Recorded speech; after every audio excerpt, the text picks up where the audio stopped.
Salut les amis, aujourd'hui on se retrouve pour une vidéo un petit peu spéciale.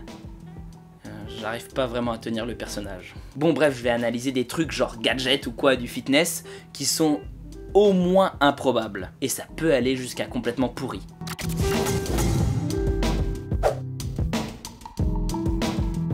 On commence tout de suite avec Modius. C'est un truc qui, sur le papier, semble génial. En gros, un petit casque, tu le mets, ça stimule certaines parties de ton cerveau grâce à de l'électricité, un peu futuriste, et ça réduit ton appétit, donc tu maigris. Déjà, ce qu'il faut noter, c'est que selon certaines études, ça marche, et qu'on peut les trouver sur leur site internet. Mais comme on va le voir, ça coûte cher pour ce que c'est. 400 €. Ben ouais, selon ces mêmes études, et j'ai pas calculé, mais ils mettent des résultats sur leur site internet qui semblent être grosso modo dans la même marge, c'est au max 5% de ta masse totale. Et ça en 6 mois, donc ça veut dire que si tu fais 100 kg, bah t'en perdras genre 5. Pas ouf. Ça va pas soigner l'obésité, aussi futuriste que ça soit. En revanche, c'est super intéressant du point de vue scientifique, parce que ça veut dire qu'on peut influer sur les parties du cerveau qui gèrent l'appétit. Et d'autres trucs, genre les cravings, donc les envies soudaines de machin, style, je sais pas, t'as envie de biscuits. D'ailleurs, c'est intéressant, et ça mériterait plus de tests, parce que on n'a qu'une seule étude qui démontre l'efficacité de ça sur des humains. Une seule. Baser un produit à 400 € sur une seule étude, ça me semble léger. Sans compter que c'est sur le protocole qu'utilise Modius, mais pas sur le casque Modius en lui-même. Donc, on n'a aucune garantie de l'efficacité du truc. Enfin, là où le bas blesse le plus pour moi, c'est le taux d'efficacité. 80%.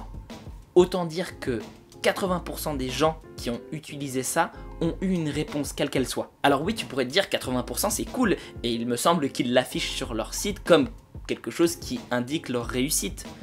Pour moi, ça veut simplement dire qu'une personne sur 5 s'est fait flouer 400 boules. 400 € pour rien, c'est à peu près le prix d'une paire de lunettes. Ça voudrait dire que si tu vas chez ton opticien et que tu prends une paire de lunettes, tu as une chance sur 5 pour qu'elle ne corrige absolument pas ta vue.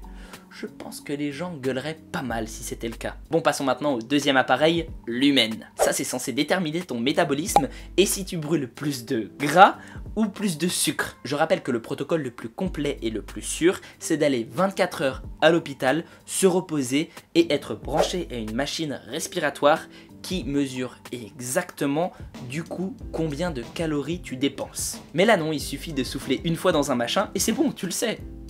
Beaucoup trop facile. Ou alors les médecins sont tous des cons, et après tout, c'est vrai qu'ils ont fait 9 ans d'études pour des clopinettes. Et même si ça marchait pour déterminer si on brûle plus de gras ou plus de sucre, ce dont je doute fortement, et alors, ça change quoi? C'est complètement contre-productif, et ça tu le sais si tu as des notions même basiques en métabolisme et en consommation de l'énergie. Plus tu fais un effort violent, plus tu dépenses de calories vite. Et du coup, ton corps, il va pomper où? Ben, dans le sucre. Parce que le sucre, c'est son énergie de base. C'est le plus facile à transformer en énergie, justement. A l'inverse, moins l'effort est violent, plus il brûle de graisse. Mais du coup, moins de calories. En définitive, on s'en fout bien de brûler des calories de sucre ou de graisse. Parce qu'au final, pendant le moment où tu vas te reposer, tu vas brûler plus de calories graisseuses. Donc c'est que le total calorique à la fin de la journée qui est important.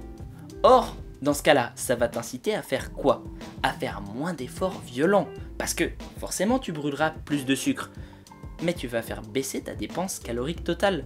Donc, fatalement, tu vas avoir plus de graisse à la fin de la journée qui n'auront pas été utilisées. C'est un peu complexe, mais j'espère que tu as compris. En gros, c'est un gadget inutile et contre-productif. Je mets moins que 0 à ça. Enfin, on a Stealth, c'est un nom stylé en anglais, tout ça, t'as vu? En gros, c'est un plateau sur lequel tu poses ton smartphone, il y a un jeu qui est dédié à ça, et tu mets tes mains, enfin tes avant-bras dessus, et ça fait de l'instabilité parce que tu bouges suivant le jeu, suivant le gyromètre du portable.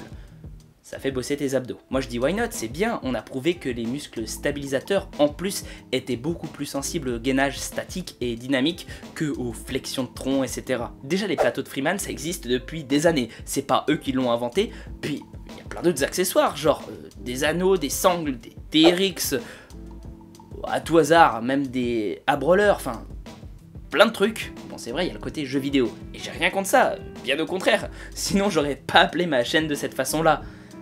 Mais est-ce que ça justifie 150 €, voire 300 € pour la version professionnelle d'investissement? En plus, je trouve ça dommage si ça remplace un coach, parce que comment tu sais si ta forme est bonne? Ouais, ok, tu pourras jouer avec ton petit truc, mais personne pourra te corriger si jamais, par exemple, tu mets le bassin trop haut. Je rappelle tout de même que c'est plus cher que certaines consoles actuelles. Bon, pour moi, c'est juste un gadget. Un gadget, pas inutile ou contre-productif, mais un gadget. Sur ce, j'espère que ce concept t'aura plu. J'ai un Instagram sur lequel je dis un tas de conneries, mais aussi des conseils utiles. J'ai un Discord sur lequel tu pourras discuter avec moi et aussi ma communauté de gens super sympas.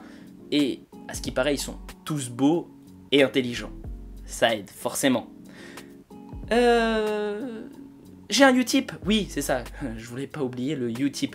Tu regardes une vidéo, moi, ça me file du blé, t'as rien à dépenser, c'est une façon sympa de me soutenir. Tu peux laisser un pouce bleu, lâcher un commentaire, t'abonner, activer la cloche si tu l'as pas déjà fait.